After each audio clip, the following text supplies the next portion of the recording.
வணக்கம்.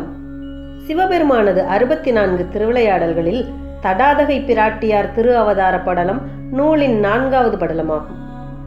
பாண்டிய நாட்டை மலையத்துவசன் அரசன் சிறப்புற ஆட்சி செய்து வந்தான். அவன் சூரசேனன் என்னும் சோழ அரசரின் மகளான காஞ்சனமாலையை திருமணம் செய்தான். ஆனால் இந்த தம்பதியருக்கு நீண்ட நாட்கள் குழந்தை பேறு வாய்க்கவில்லை. இதனால் மலையத்துவசன் அசுவமேத யாகம் செய்ய தொடங்கினான். 99 யாகங்கள் முடிந்த நிலையில் இந்திரன் இப்பாண்டியன் 100 யாகங்களை முடிப்பானாகில் நொடிப்பொழுதில் இந்திர பதவி அவனுக்கு போய்விடும் என்று எண்ணி மலையத்துவசன் முன் தோன்றினான். பாண்டியனே, நீ நற்புத்திர பேற்றினை விரும்பினாய். ஆதலால் உலக இன்பத்தை அளிக்கக்கூடியதும் நற்புத்திர பேற்றினை வழங்கக்கூடியதுமான புத்திர காமேஷ்டி செய் என்று கூறி தன்னுலகத்தை அடைந்தான். பாண்டியனும் இந்திரனின் வழிகாட்டுதலின்படி புத்திர காமேஷ்டி யாகத்தை தொடங்கினான். யாகத்தின் பலனாக தலையில் இடதுபுறத்தில் கொண்டையுடன், கையில் கிளி வைத்துக்கொண்டு, காலில் சதங்கை அணிந்து, முகம் நிறைய புன்னகையை சிந்தியவாறே 3 வயதினை ஒத்த சிறுமியாக உலக நாயகியான உமையம்மை 3 தனங்களுடன் தோன்றினார்.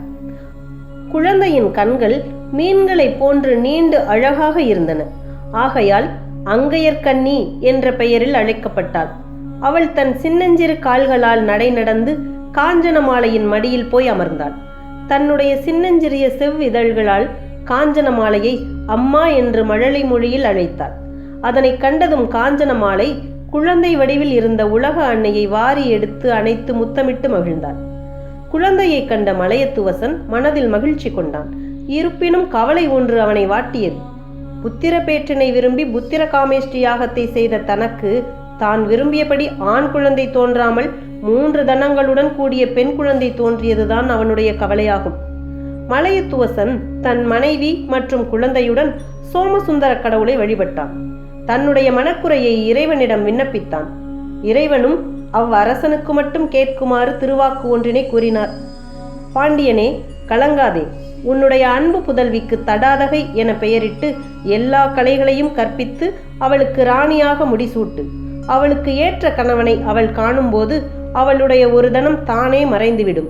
எனவே மனம் வருத்தம் கொள்ள வேண்டாம் என்று சொக்கநாதர் கூறினார். இறைவனின் திருவாக்கினை கேட்ட மலையத்துவசன் கவலை நீங்கி மனத்தெளிவு பெற்றான். மீனாட்சி அம்மையின் திரு அவதாரம் நிகழ்ந்துவிட்டது என்று அகத்தியர் மற்ற முனிவர்களுக்கு கூறினார். அம்முனிவர்கள் அகத்தியரிடம், மலையத்துவசன் பல நாட்கள் வருந்தி தவம் இயற்றியே உலக அன்னையை தம் மகளாக பெற்றிருக்கிறான். தற்போது அன்னை பாண்டியனின் திருமகளாக இப்பூமியில் இறைவனை விட்டுவிட்டு தனியே தோன்ற காரணம் என்ன என்று கேட்டார்கள். அதற்கு அகத்தியர், விச்வாவசு என்ற கந்தர்வனின் மகளான விச்சாவதி உமையம்மையின் மீது மிக்க அன்பு கொண்டு இருந்தாள். ஒரு நாள் தனது தந்தையிடம் உமையம்மையின் அருளை பெற வழிபட வேண்டிய தலம் என்ன என்று கேட்டார். அதற்கு விச்வாவசுவும் துவாதசந்தம் எனப்படும் மதுரை சிறந்த இடம் என்று கூறினார்.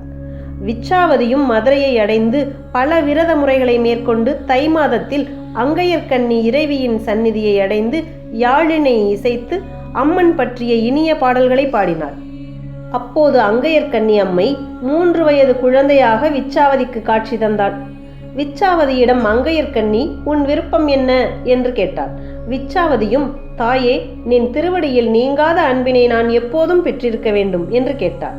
அங்கையர்கண்ணி, மேலும் இன்னும் வேறு என்ன வேண்டும் என்று கேட்டார். அதற்கு விச்சாவதி, அம்மையே, தற்போது காட்சி தருகின்ற திருவுருவத்திலேயே என்னிடம் தோன்ற திருவருள் புரிய வேண்டும் என்று கேட்டுக்கொண்டாள். அதனை கேட்ட அங்கையர்கண்ணி, பாண்டியனின் மரபிலேயே மலையத்துவசன் தோன்றுவான். நீ அவனுடைய மனைவியாய் வருவாய். யாம் அப்போது இத்திருவுருவத்திலேயே உனது தவப்புதல்வியாய் உன்னிடம் வருவோம் என்று அருளினார். விச்சாவதியின் தவப்பயனால் உலக அன்னை மதுரையில் தடாதகையாக தோன்றினாள் என்று அகத்தியர் சொல்லி முடித்தார். இறைவனின் திருவாக்குப்படி தடாதகை என்ற பெயரை குழந்தைக்கு சூட்டி மனைவியுடன் அரண்மனை திரும்பிய மலையத்துவசன் தனக்கு குழந்தை பிறந்ததை உலகெங்கும் அறிவிக்கச் செய்தான். தடாதகை பற்றிய இறைவனின் திருவாக்கினை மன்னன் தன்னுடைய நம்பிக்கைக்கு உரிய அமைச்சர் சுமதியிடம் மட்டும் சொன்னான். தடாதகை என்ற சொல்லுக்கு மாறுபட்டவள் என்பது பொருளாகும். தடாதகையும் போர்க்கலைகள் உள்ளிட்ட எல்லா கலைகளையும் கற்று குமரி பருவத்தை எய்தினாள். தடாதகை பிராட்டியார் குமரி பருவத்தை அடைந்ததும் மலையத்துவசன் தன் அமைச்சரான சுமதி என்பவரிடம் கலந்தாலோசித்து நல்லதொரு நாளில் தடாதகை பிராட்டியாருக்கு பாண்டிய நாட்டு அரசியாக திருமுடி சூட்டினான். சில நாட்களில் மலையத்துவசன் விண்ணுலகத்தை அடைந்தான். தடாதகையும் தான் கற்ற கல்வியின்படி நாட்டினை சிறப்புற ஆட்சி செய்தார். மீனானது பார்வையாலே தன் குஞ்சுகளுக்கு உணவினை ஊட்டி பாதுகாப்பது போல தடாதகையும் தம் குடிமக்களை பாதுகாத்து அரசாண்டார். மீன் போன்ற கண்களை கொண்டு அரசியாக அரசாண்டதால் மீனாட்சி என்றும் அங்கையர்கண்ணி என்றும் அழைக்கப்படுகிறார். அம் அயல் கண்ணி, அங்கையர்கண்ணி. அம் என்றால் அழகிய, கயல் என்றால் மீன், கண்ணி என்றால் கண்களை உடையவள், அழகிய மீன் போன்ற கண்களை உடையவள்.